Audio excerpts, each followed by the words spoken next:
How to add music to Facebook post. Hi everyone, I'm here to assist you today. Without any delay, let's jump right in. First, open Facebook on your device. After you've opened Facebook, click on What's on Your Mind at the top. After you've clicked on it, at the bottom, click on Photo/Video. Then select the photo you want to add as your post. Then at the top of the photo you'll find Add Music. Click on Add Music at the top.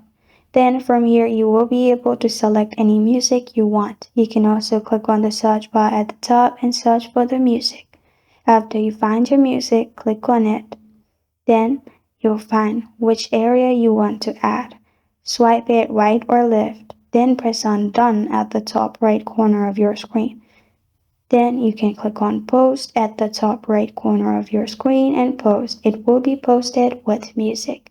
This is how to add music to Facebook post. Thank you for joining me today. If this video helps you out, please leave a like and subscribe for more. Got a question or want to suggest a topic? Comment below. Thank you for watching.